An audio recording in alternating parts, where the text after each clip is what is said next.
আমরা কথার চাইতে কাজ দিয়ে প্রমাণ করতে চাই।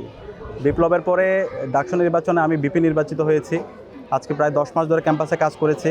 ক্যাম্পাসে প্রত্যেক শিক্ষার্থীদের মৌলিক সংকটগুলো আমরা অ্যাড্রেস করার চেষ্টা করেছি এবং শিক্ষার্থীরা বলে 105 বছর ইতিহাসে যে কাজ হয় নাই, আমরা সেই কাজগুলো অ্যাড্রেস করার চেষ্টা করেছি।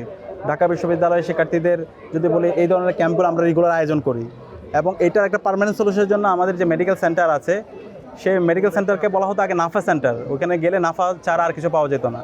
সেই সেন্টারকে আমরা একটা আধুনিক সেন্টারে রূপান্তর করছি এবং পুরো সেন্টারে প্রায় 3.5 কোটি টাকা আমরা সেখানে ফান্ড নিয়ে এসেছি এবং সেটা আমরা বাস্তবায়ন করেছি। তো যখন বিশ্ববিদ্যালয় প্রশাসনের কাছে গিয়েছি, তারা বলছে তাদের কাছে ফান্ড নেই। তখন আমরা বিভিন্ন ডোনার যারা আছে, বৈদেশিক বিভিন্ন এনজিও যারা আছে, তাদের সাথে কোঅপারেশন করে, কমিউনিকেশন করে আমরা ফান্ডগুলো নিয়ে এসেছি। তো আমাদের সে ক্যাপাসিটি আছে, সারা দুনিয়াব্যাপী আমরা কানেক্টেড।